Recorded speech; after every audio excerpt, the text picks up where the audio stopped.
Helen and Russell, obviously the Rainbow Warrior bombing took place when we were campaigning against French nuclear testing and against nuclear weapons in general. We came out against deterrence. We were for a nuclear weapons-free South Pacific, but we're also very conscious that in the South Pacific, the nuclear weapons testing was one of many environmental threats. And I wondered whether you'd like to talk for a moment, both of you, about how the conservation and nuclear-free movements have perhaps leveraged off each other and been together part of forging, a cleaner, greener, peaceful identity, as it were. Kevin? Yeah, sure.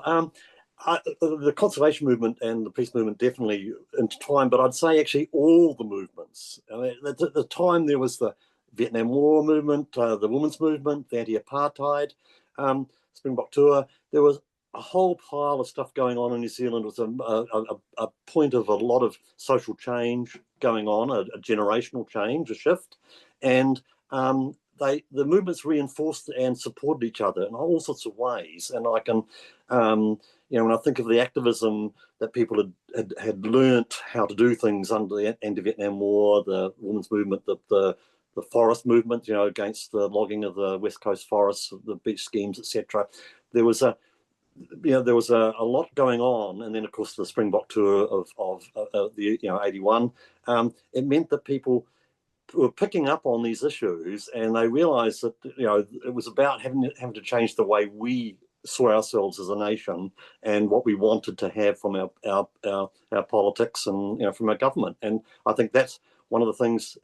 Whenever a warship came, for example, it became a focus. But when the warship wasn't there, there was heaps of stuff going on all over the place. And the fact that the peace movement, for example, there were 400 peace groups in New Zealand, and Greenpeace or CND, I think CND had 4 or 5 branches. They were the biggest, group of organisations. There were kindergarten peace groups. There were church peace groups. The fact is, we had this very broad, incredibly broad and diverse movement that was very, very much grassroots. And I think that grassroots stuff is what pushed things together. And as I say, the movements reinforced each other. I think that was the key thing. Yeah, absolutely. I remember when I became a young MP for Mount Albert in 1981, the Mount Albert Peace Group was very dynamic. And it was on the back, really, of those groups up and down New Zealand who probably all of us toured at some point speaking to. That was the backbone of, what became, a New Zealand-wide position. Russell, Greenpeace to this day is linking the campaigns, right? Peace, nuclear-free, conservation, environment, oceans. How do you see the movements leveraging off each other?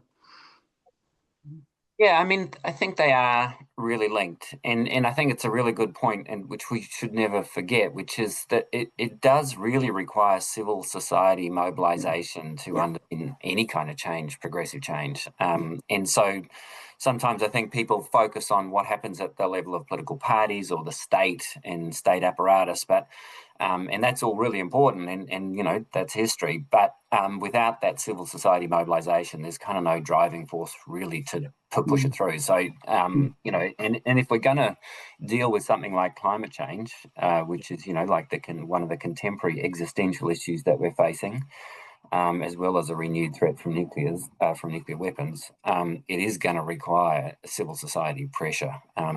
But yeah, I mean, the other thing I was reflecting on as we were doing all this work, and I was talking about last night when we were on the Rainbow Warrior, was the connection with the anti-colonial struggle, which I don't think I'd fully appreciated until the last little while, just how deep it was. I was looking at a picture of Walter Lennie at Takaparawhau, Bastion Point in 1977, who then went on to become the first Prime Minister of Vanuatu, which has been a tremendously positive force in terms of climate change and deep sea mining and so forth. So those kind of deep connections between the anti-colonial struggle and the anti-nuclear struggle were also something that I kind of only appreciated recently, how deep that connection was and how important it was.